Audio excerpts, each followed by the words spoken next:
he's up to now. So Sean, welcome to the show, and thanks for coming on. Hey Nick, thanks for having me, and hello to everybody at the Nash. The Nash is one of the highlights of my life so far, and so I think that was the breeding ground for a lot of my stem cells as it relates to what's going on now.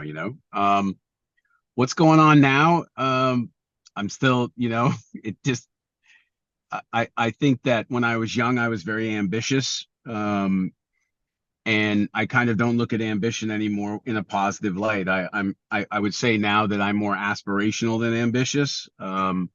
I think in ambition I was doing things to attain things, whether that was respect or money or whatever.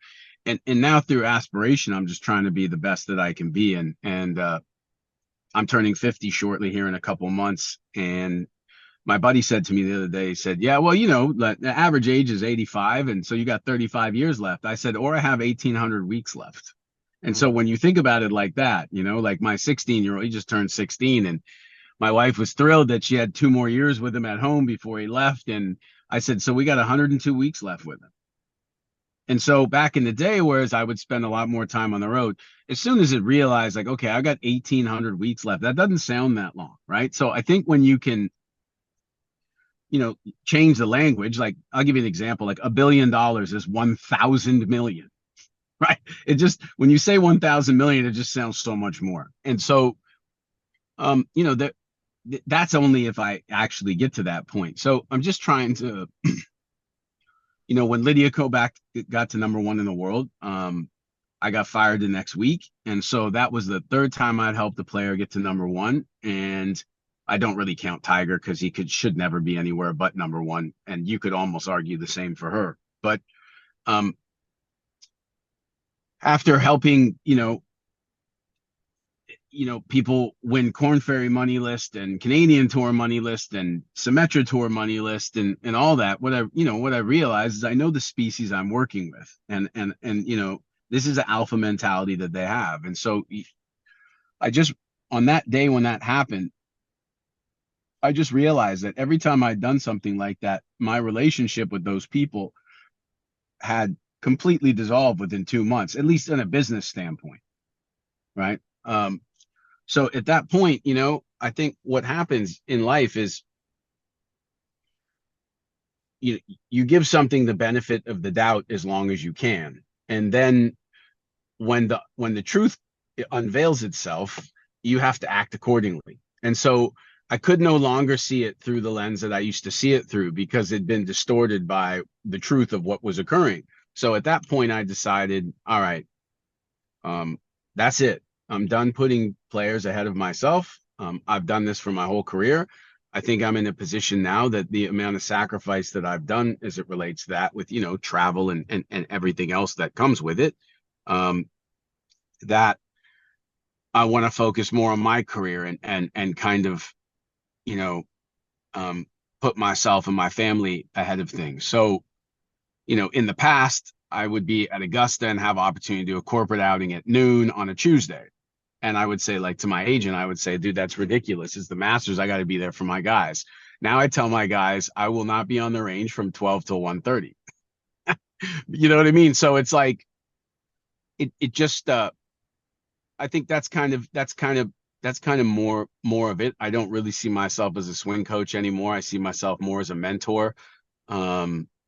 And so having, the same effect that Ben had on me with all these young players, and very little of it had to do with technique. I mean, as much as too, Nick, about, how we learn, you get a 30-year-old tour player who comes in. I mean, you can help him with his understanding because he's obviously not playing good because he has a misunderstanding of something. But overall, how much you're going to really change, how much you're going to grow a neural pathway that will outride the other one in moments of stress. This is not going to happen. So I think that it's humbling to realize that you can't make the changes that you once thought you could. But I think just really having a deep understanding of what it is, look, I've got players who sit on Xbox till 2 a.m. They're making $5 million a year playing pro golf. And they say they want to be great, but the greats don't do that. The greats aren't doing that. So, as I used to be probably a lot deeper, and as you remember at Glen Abbey, they used to call me the 𝗩𝗍𝗍𝗓. I would say Nick Saban comes out a hell of a lot more often now than the 𝗩𝗍𝗍𝗓. Because look, I've seen what the greats do, and I've been part of it, and then I've watched others do it, and then I've been part of many failures, and I've watched others fail. And so now when a 25-year-old kid doesn't take my advice, I mean, if he doesn't take it 3 times, it's over. I'm moving on, because I already know the traits of the overachievers and the traits of the underachievers. So if you're with someone, and then to realize, to really, to really evolve that idea. The greats are passionate about the game, but they're so disciplined at the things they don't enjoy, like Tiger Woods and Michael Jordan and Kobe. And they love basketball, but I'm sure they didn't want to go to practice 4 times a day, but that was kind of what they had to do in order to earn what they wanted to manifest. And so for me, when you see players who won't make the necessary sacrifices to be great, but keep saying they want to be great, it's almost like with religious people. I don't really care what you have to say. I'm going to really watch how you act. Yeah. Right. Yeah. And so just trying to be an example of that, within my own self and my own career, but just, putting myself first and my family first, more often, not for any main reason, except that I think it's just time. So, how do I make the most out of my time? Where do I put my focus? That's really it. That's awesome. I mean, you tackled so many different things I wanted to ask there. That was great. You said you're on your way to Augusta. What's going to be different between how you work with players this or next week at Augusta versus how you were there in your first couple of years? Yeah, the thing is, Nick, is it's like I don't really teach any different than I did. I think I understand. Like, I think I was intuitively always very good, and then I think what the wealth of information and the people that I've been able to learn from, it basically showed me, okay, this is great to learn these new things, but that I've always been on the right track as it relates to getting someone to hit a ball better. I find that quite easy.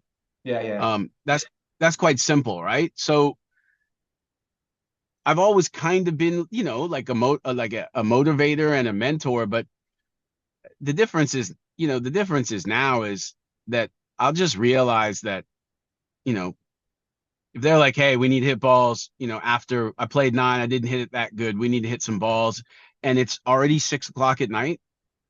Yeah. It's like, guys, you only have so much focus in your system for a week, and we're going to sit here and grind on a Tuesday, but we know Tuesday is not Wednesday, and we know Tuesday is not Thursday.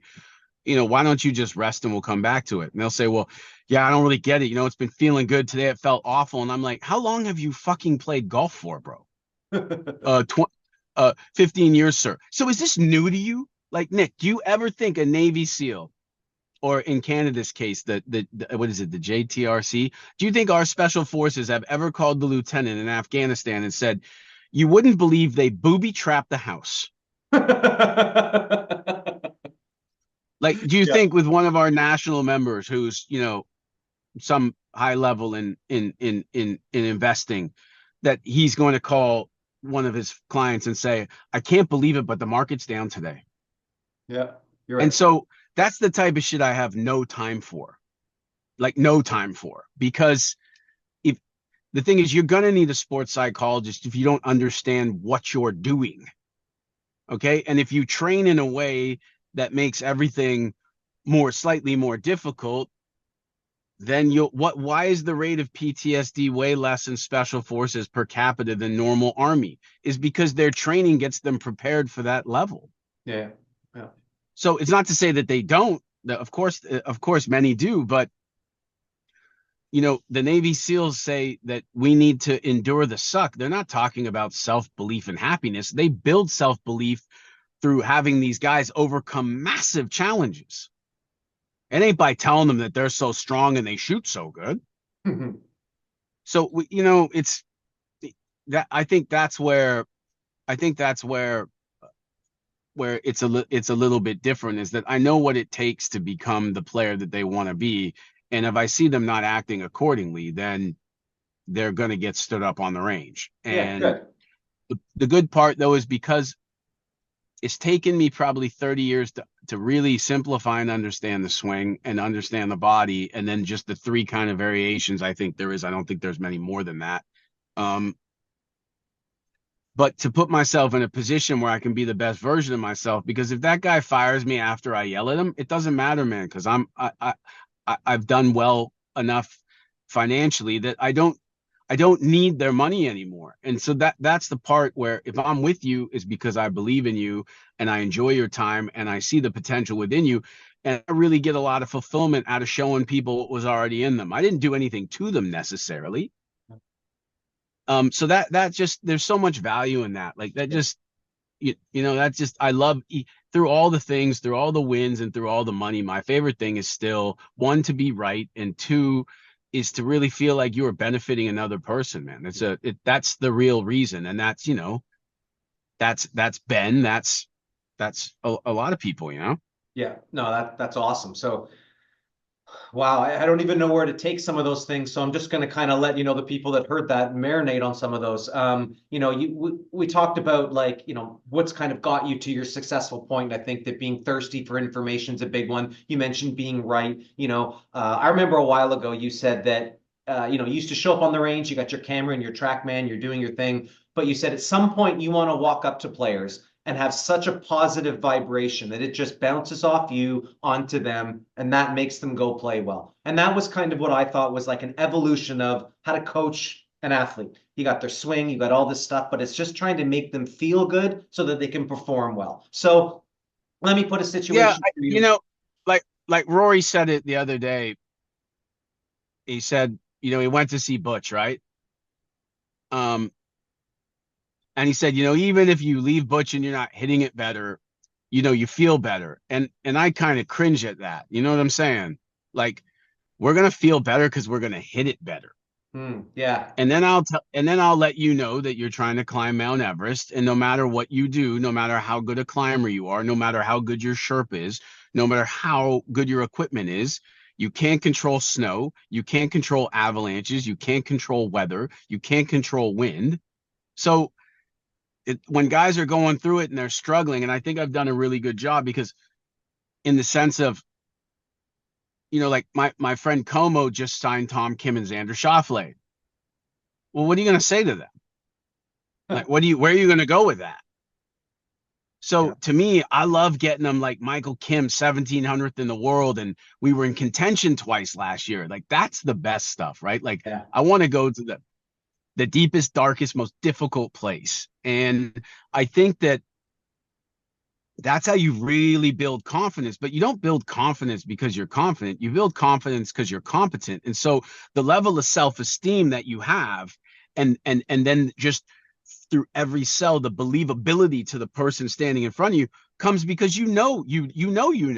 Yeah. Now, it doesn't leave you arrogant and still not using your TrackMan and still not, even when I get a new player, I still, if I have time and he's in town, I still get Mark Bolt to do all of his stuff. Why wouldn't I?